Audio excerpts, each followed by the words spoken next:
Students, in my earlier video lecture, we discussed and solved problem number 4 and problem number 5 of local government accounts. Okay, in that we solved gram panchayat problem.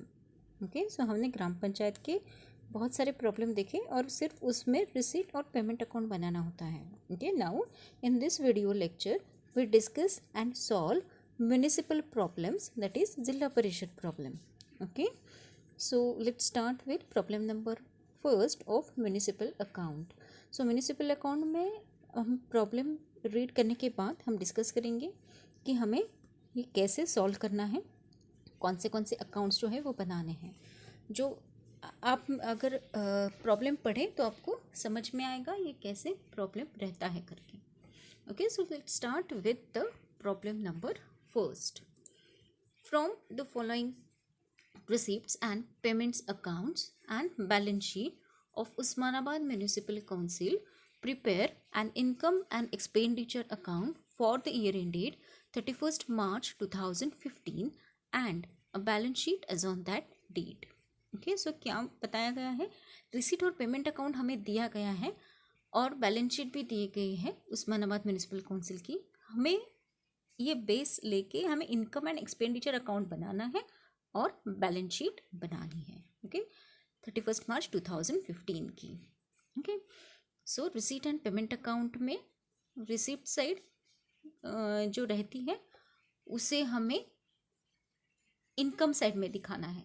Okay, got it. और जो payment side रहती है वो हमें expenditure side में दिखानी है. ठीक है, सो बराबर हमें उल्टा पोस्टिंग जो है वो करनी है. इनकम एक्सपेंडिचर अकाउंट जो है वो बना मतलब लिखते टाइम भी ऐसे ही बोलते हैं हम इनकम एंड एक्सपेंडिचर, लेकिन लेफ्ट हैंड साइड में हम एक्सपेंडिचर बनाते हैं, राइट साइड में इनकम बनाते हैं. आपने पहले भी ये किया होगा इनकम एंड एक्सपेंडिचर अकाउंट में. ओके, सो यहाँ पे रिसीट और पेमेंट अकाउंट दिए गए हैं. यहाँ पे कैश इन हैंड है 2,60,000. टैक्स रेवेन्यू है, मैं टोटल बताती हूँ, 5,24,000. देन नॉन टैक्स रेवेन्यू है 4,21,000. गवर्नमेंट ग्रांट्स है for road maintenance and for sewerage maintenance, उसका टोटल 4,60,000 है. Then retention money from contractors 2,32,000. और एक जो आपको दिखाई नहीं दे रहा लेकिन वो प्रॉब्लम में है, to advance for allotment of houses.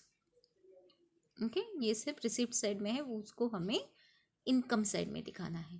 Payment side देखेंगे इस स्लाइड की. Establishment expenses 3,02,000. Public relation expenses 23,000. Printing and stationery 25,000. Water supply and water works 41,000. Sewerage and drainage 25,000. और एक आइटम जो नीचे की डिलीट हो गई है वो स्लाइड में नहीं दिख रही है, वो है बाय रोड्स 34,000.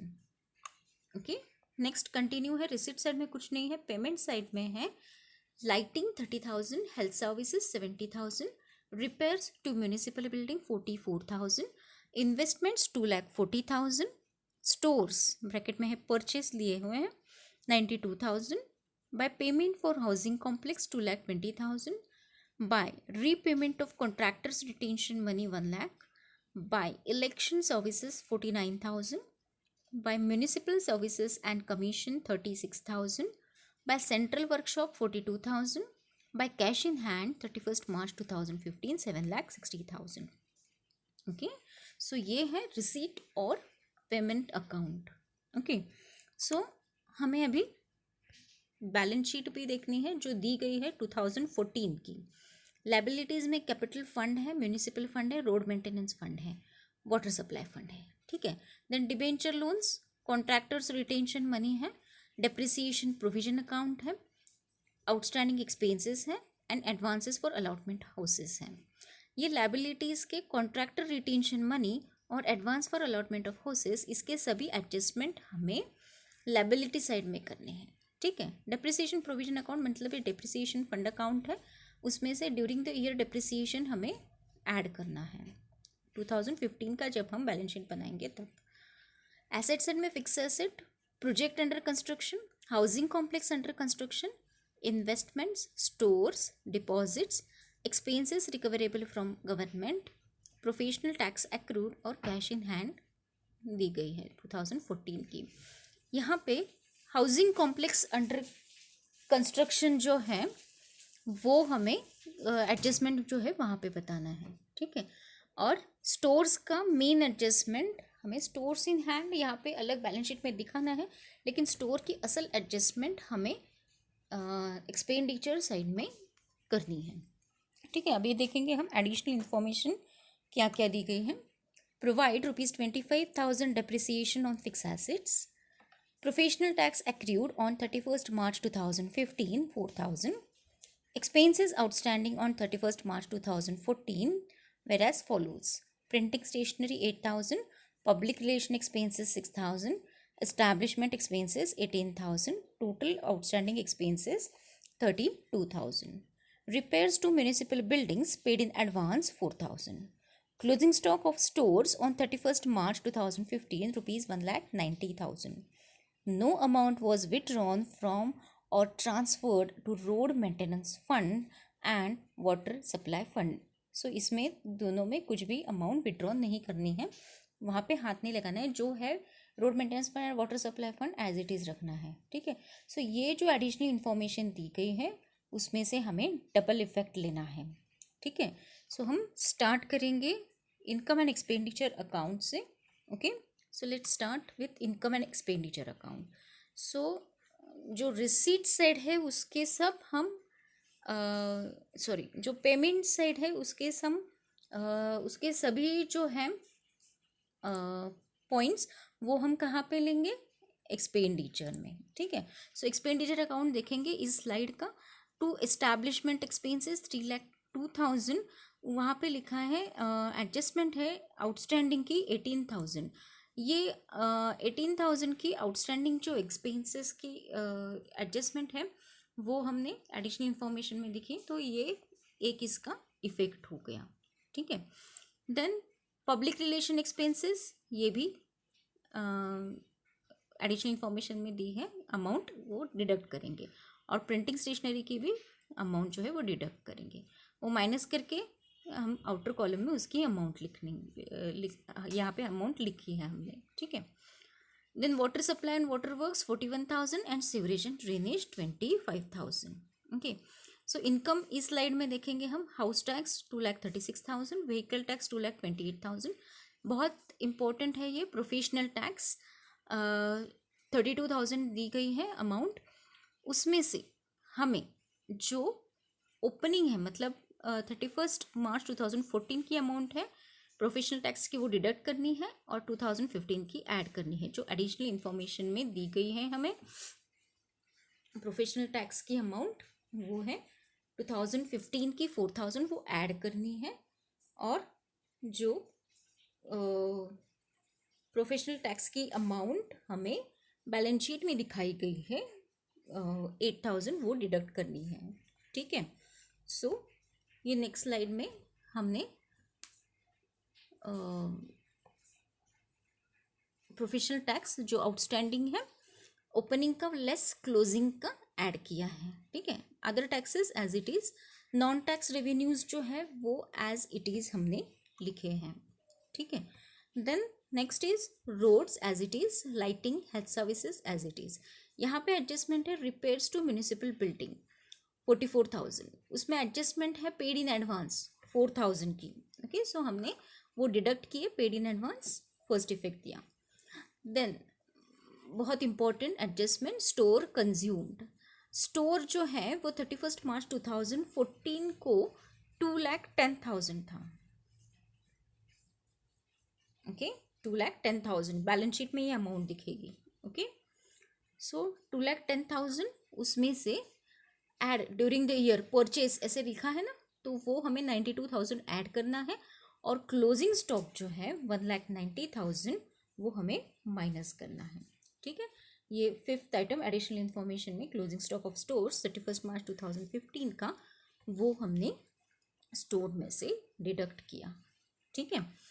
सो ये आ गई 1,12,000 स्टोर कंज्यूम की amount. Then election services, municipal services, central workshop, depreciation जो दी गई है हमें कैलकुलेट नहीं करनी है, वो एज इट इज़ लिखा है, ठीक है।